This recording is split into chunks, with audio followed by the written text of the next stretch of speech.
Hey babes, let's get started. Actually, should I introduce the podcast? I don't even know if I did that in book 2. Hello and welcome to Required Reading, the podcast that revisits the most impactful books from our childhood. I'm your host, Erin Bowles, and this is the third installment of our little mini episode series where I'm reading every single Goosebumps book. We are on book 3, Monster Blood, from September of 92. Let me read you the description. While staying with his weird great-aunt Catherine, Evan visits an eerie old toy store and buys a dusty can of Monster Blood. It's fun to play with at first, and Evan's dog, Trigger, likes it so much he eats some. I had read the description of this book before, but that dog part and the dog eating it was not included. But then Evan noticed something weird about the slimy green ooze. It keeps growing and growing and growing, and all that growing has given the Monster Blood a monstrous appetite. So my concern is we're already seeing some familiar elements, at least so far it seems like there's no sister. But there is monstrous appetite, which was in the last book a tiny bit, and dog. I just don't love dogs in kids' books. I don't know. They just don't have, the moral conundrums we do. I don't know if I did this in episode 2, but I want to read you the first page. I don't want to stay here. Please don't leave me here. Evan Ross tugged his mother's hand, trying to pull her away from the front stoop of the small, gray-shingled house.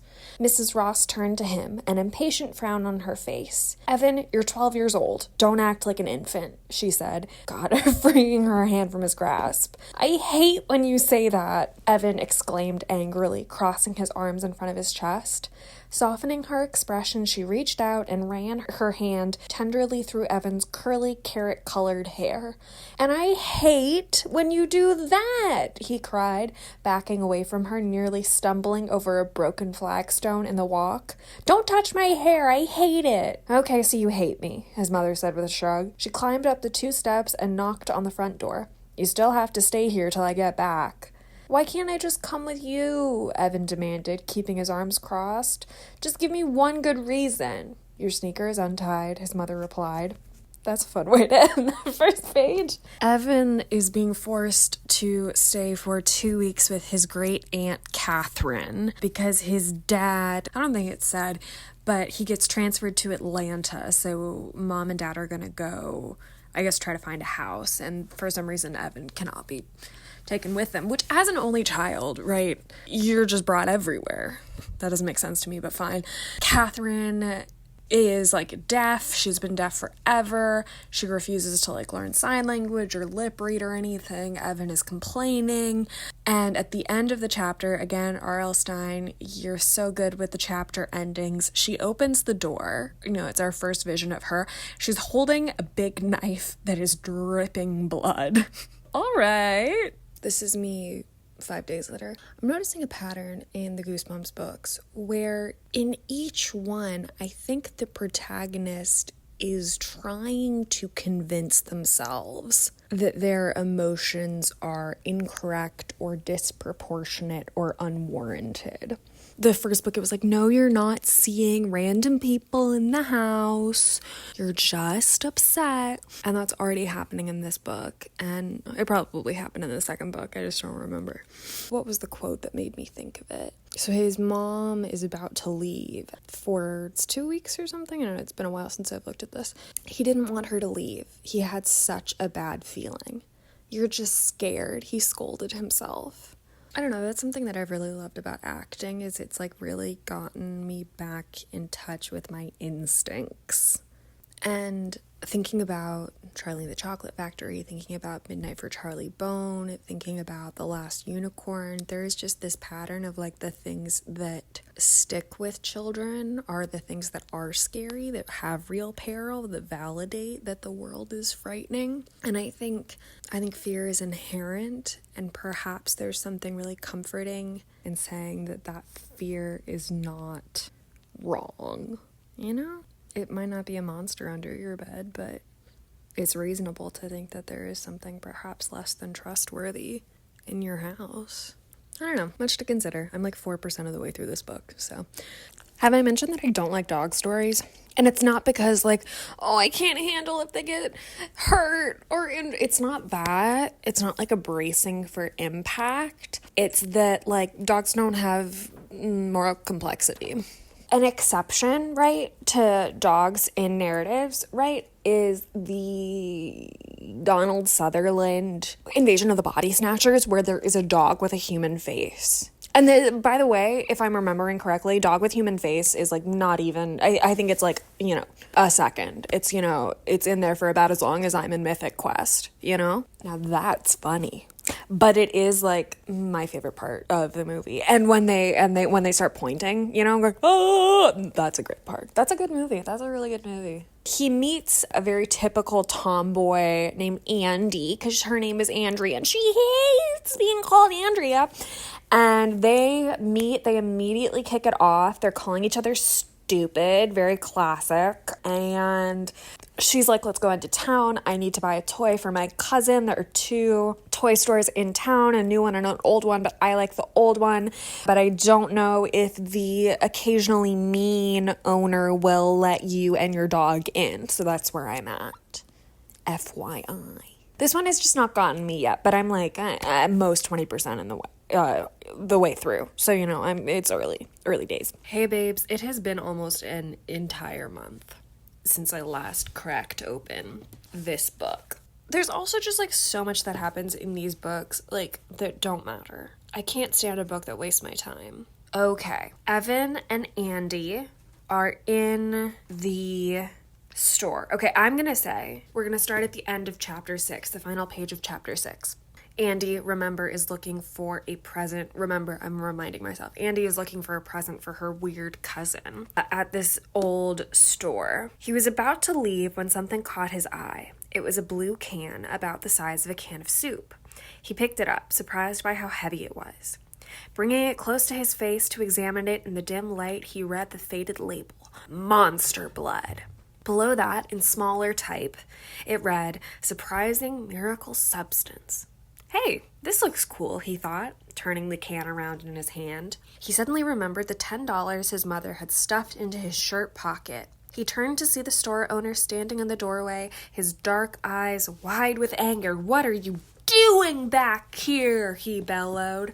Chapter 7. So the old man doesn't want to sell it to them. He says it's too old, probably no good anymore. It's not for sale. It's not for sale. But then Andy and Evan are bickering about it. And he goes, well, why don't you two share it?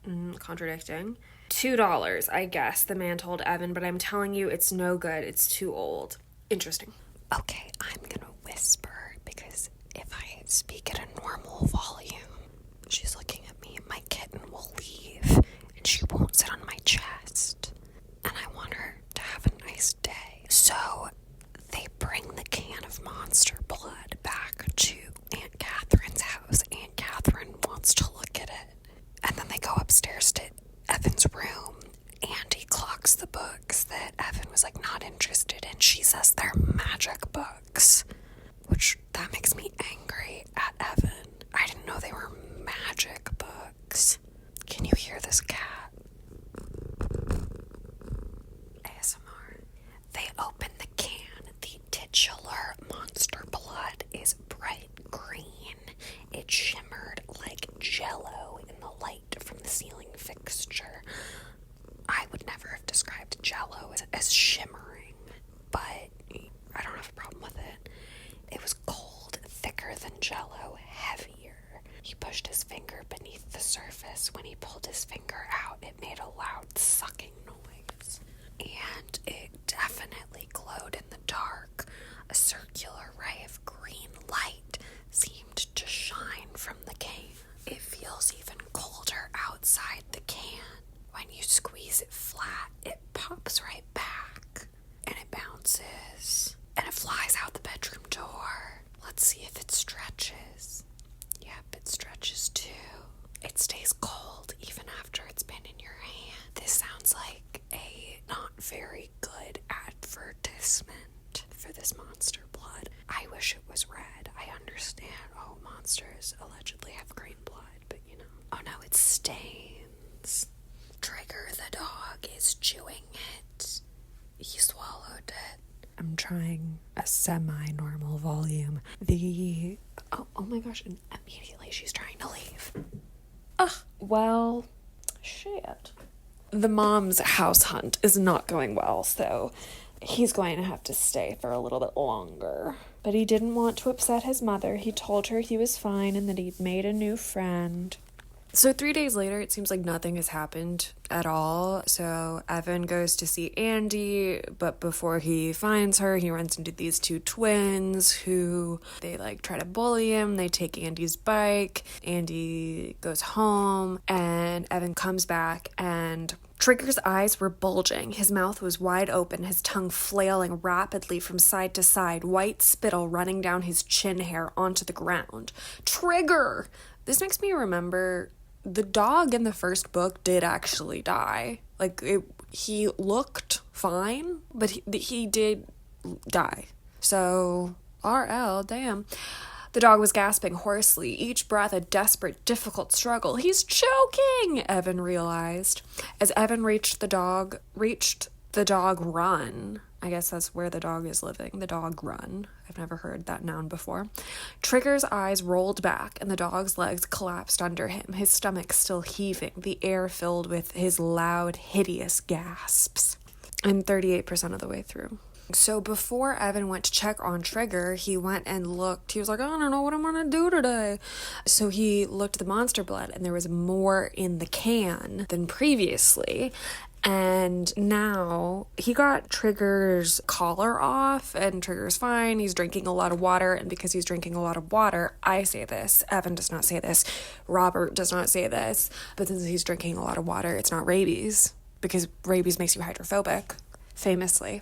He's bigger, Evan decided. He's definitely bigger. Trigger was too old for a late growth spurt. Another day, another change in the monster blood. Now it's pushed the lid of the jar up, so it's still expanding. Now it's warm, and it's sticky, and it's no longer bouncy. They are daring each other to lick it, taste it. You probably already guessed this about me. Maybe I already said it. I hate dares. Trigger has doubled in size. I have figured it out, you guys. This is the gritty prequel to, let me give you a minute to guess, Clifford. Guys, I'm irate reading Goosebumps number 3 because chapter 13 starts. Trigger's huge. He's running. Evan is screaming. Oh my gosh, he's a monster. Then he wakes up from the dream. It was all a dream. But then he looks down and he looks at his hands and his feet, and now he's giant, he's huge, and he's screaming and he's screaming. And that was a dream too.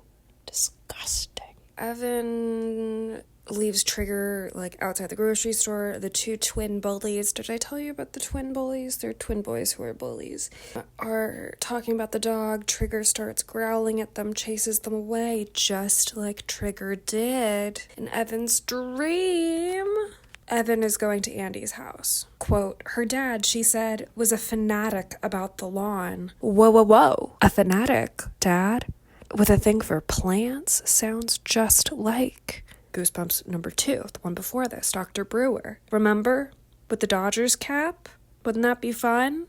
So the first book is very much inspired, and this isn't research. I'm not quoting Mr. Stein on this, but the first book is the 1960 film Village of the Damned.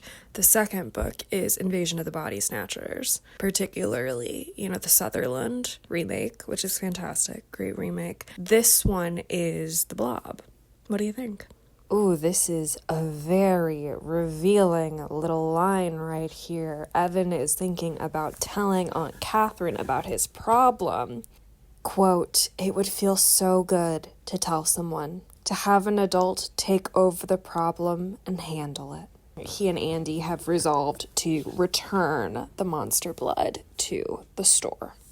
I'm sorry, but I feel like a lot of this book is just looking for buckets to put the increasingly large and quivering monster blood in. And I hate to say it, but I am not loving the Goosebumps books, y'all.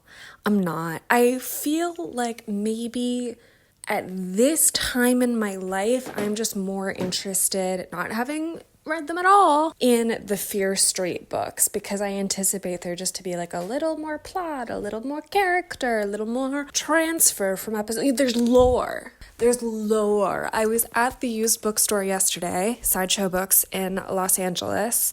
I love that place. And I heard a woman asking for, she was like, I want the Goosebumps books, but like the teen version. And I wanted to be like, it's called Fear Street. It's called Fear Street. But instead I was just like, I'm ready to check out whenever. I love that guy. He always offers you espresso. Once he offered me fresh baked croissants. Not joking. And I like when you go to check out and he's like, oh, these are good finds. Oh, hi, Texas Toast. Do you have anything to say?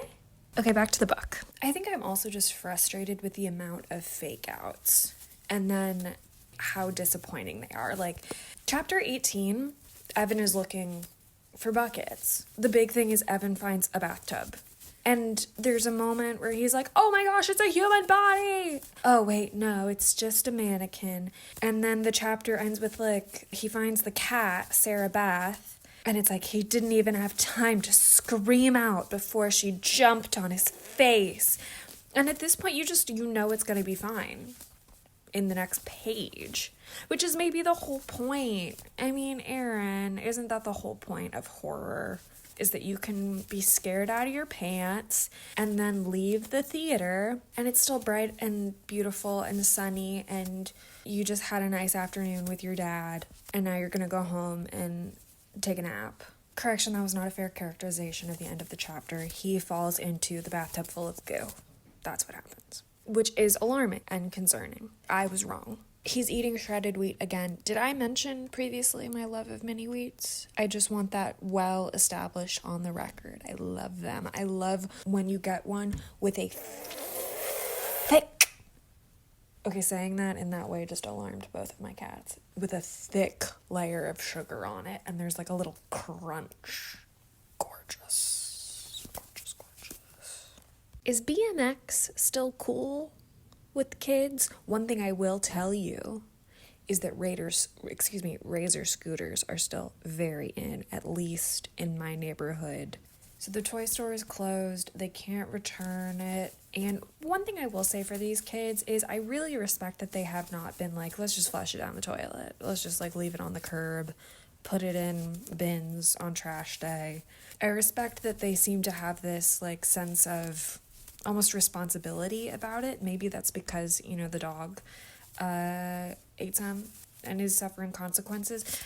But the problem with this book is that the stakes are not being raised. And you can argue that the stakes are being raised because the monster blood just keeps getting bigger. But because it is the same escalation every time, it is not escalation. Now they're putting in a giant trash can, which seems like a big step down from a bathtub. However, do you remember what I said about Clifford? I was wrong. This is the gritty backstory for Oscar the Grouch. How did it take me this long to realize that? A telegram? A telegram in the year 1992, September of 1992, a telegram from a mother who has been calling him frequently throughout the book. Andy keeps screaming, "It's alive." Classic. The blood eats the twin bullies. The blood gets into Catherine's house, and just as it is about to swallow her, she is yelling to Andy and Evan to leave, and she says, "Get out, save your lives. I made this thing. Now I must die for it." Okay, I'm intrigued. Fellow babies, I gasped because Evan is like putting the pieces together. A beautiful mind. They never use the word witch, but he is like, Aunt Catherine put a spell on it. Must be. Evan screams, you did this, you did something to the can, you cast a spell on it. And Aunt Catherine goes, I didn't do it, she did. And she pointed an accusing finger at Andy. But at the end of the previous chapter, she just said that she made it. So Catherine made it and then Andy cursed it? I mean, let's keep going. Aunt Catherine has been like globbed up by the glob. Everyone is staring at Sarah Beth, the black cat. All eyes were on the cat as it rose up, stretched, and grew. And as it grew, it changed its shape. It became human, with shadowy arms and legs in the eerie darkness, and then the shadow stepped away from the darkness, and Sarah Beth was now a young woman with fiery red hair and pale skin and yellow eyes, the same yellow cat eyes that had haunted Evan since he'd arrived. The young woman was dressed in a swirling black gown down to her ankles. She stood blocking the doorway, staring accusingly at Catherine. You see, she's the one, Catherine said, quietly now. Okay, so it was not Andy. It was like Prisoner of Azkaban. You know what I'm talking about. You know it's bad when you're like, oh, I think I should actually rewatch those movies. You're like, there's other content out there. But you're like, oh, I watched Lord of the Rings too much. Now it kind of doesn't. Okay, coming back. And the next words were intended only for Sarah Beth from Catherine. Your spell over me is broken. I will do no more work for you. Sarah Beth tossed her red hair behind a black cloaked shoulder and laughed. I'll decide what you will do, Catherine. No, Catherine insisted. For 20 years you have used me, Sarah Beth. For 20 years you have imprisoned me here, held me in your spell, but now I will use this monster blood to escape. Sarah Beth laughed again. There is no escape, fool. All of you must die now. All of you. I'm frustrated because it's so interesting within like 2 pages, and I spent 100 pages looking for buckets. But I guess, you know, maybe this book is designed to be read like, okay, when you finish your assignment, you do some silent reading until we're all ready. So it's meant to be like, okay, I can read like a 2-page chapter, and now I have to listen to Miss Diggs talk about fractions again. So that's fair. 20 years ago, I thought she was my friend. She cast a spell on me. Her dark magic made me deaf, which is kind of disappointing. Imagine you're a deaf kid and you're like, oh my gosh, someone's like me in this book. And then it's like, oh, it was just a magic spell. Like, oh, well, mine isn't. She refused to let me lip read or learn to sign. That was one way she kept me prisoner. She forced me to cast the spell on the can of monster blood. She had warned me I was allowed no guests. I was her slave, her personal servant for all these years. She wanted me all to herself to do her evil bidding. Although maybe there's something interesting in here about, like, I'm looking at the line, I'm so sorry, Evan, I had no choice, no will of my own. And thinking about, like in the last episode, you know, isn't it nice if your parent is being scary for like a scary reason rather than for a human reason? So I think there's that again of like, oh, what if my great aunt or something is mean because there's a reason? It's something totally out of the realm of like actual possibility. So it's not that like for example, for an Aaron real life example, my aunt has said probably 15 words to me in my 27 years of life. So, like, wouldn't it be nice if Aunt Sherry is because of a witch and not because maybe some weird antiquated kind of sexism that seems to permeate the women on my mom's side of the family, even though Sherry is not a blood relative? I'm trying to give you the goods, you know, the analytical goods, even when it's just me and a can of monster blood. So Sarah Beth orders the blob to kill the children, and then Trigger, the pony-sized Cocker Spaniel, runs in, and in a classic, because all stories devolve into the greatest conflict on Earth, cats versus dogs, the dog charges. And Trigger doesn't seem to be doing this, like, with any kind of special animus attached to Sarah Beth. He's just like, I want to see Evan. And I'm a dog, living a normal dog life. So Trigger pushes Sarah Beth into the ooze. She gets sucked in. The glob is growing smaller. Trigger is getting smaller. The twins fall out of the blob. Other stuff that the blob has eaten falls out. So then Mom arrives, and Andy and Evan resume this weird sort of like, we're too young to flirt, but we're having feelings kind of moment. So they're gonna call each other when Evan moves away in moments. And then we've got another behind the screams section. R.L. Stine has a King Charles Spaniel, so similar to a Cocker Spaniel. Don't tell me if I'm wrong. There's always a little Q&A. R.L. Stine had a toy skeleton. Do you think you would be tempted to eat monster blood? Only if it tasted like banana cream pie. If so, what would you do once you were a giant? Eat the world's biggest banana cream pie. And then there's Fright Gallery Monster Blood. First appearance, Monster Blood. Other appearances, Monster Blood 2, 3, 4. Origins. Some say Monster Blood is a harmless toy from Wagner's Novelties and Sundries. So this makes it look like there's going to be trading cards. And I want that. And then there's Recipe for Monster Blood Punch, which is lime jello, white grape juice, and green food coloring. Can you save the world from monster blood? Nobody wants monster blood oozing around their neighborhood, but it can strike anywhere, anytime, any place. Take this monster quiz to find out if you're ready to save your neighborhood. I do want to say, right?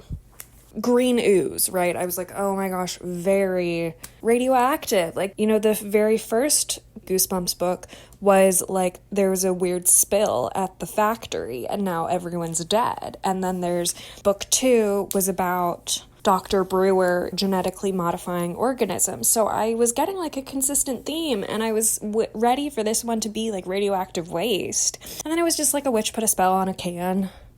A witch put a curse on a woman who put a curse on a can. That's the end of Goosebumps Book 3, Monster Blood. The next book is Say Cheese and Die, which I know I have heard people mention, so that's sort of a fan favorite.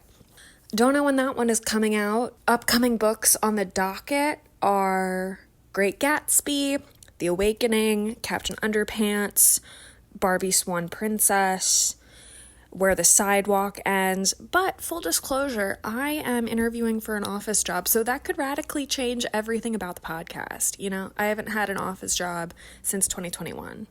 But these are kind of easy peasy to make for me. The hard one with this, with Monster Blood, was that I did not care for the book. I think the most interesting ones so far might have been Stay Out of the Basement, but it's only 3, and I'm excited to see what happens. So, if you would like to find me anywhere, you can go to @ErinRBowles on all platforms. You can support the podcast at buymeacoffee.com/requiredreading. That would be very helpful, nice, lovely, thank you. And I'm watching Avatar: The Last Airbender for the first time. Not because of the podcast, just because my boyfriend mentioned it. And I was like, yeah, that sounds fun. Like, I didn't actively avoid it, I just never got into it when it was airing. I think we look back at kids who are kids in the aughts, and you were either like a Disney kid or a Nickelodeon kid, and I was a Disney kid, but really more than that, I was a PBS kid. Avatar is great. Maybe I'll find a way to turn that into content. I don't know. Right now, I'm just enjoying consuming the content. Thank God. Okay. I'll see you around. Tell me your thoughts. I hope you're well. And on TikTok, you should not be allowed, on anything, you should not be allowed to leave a comment until you have listened to the entire thing. The end.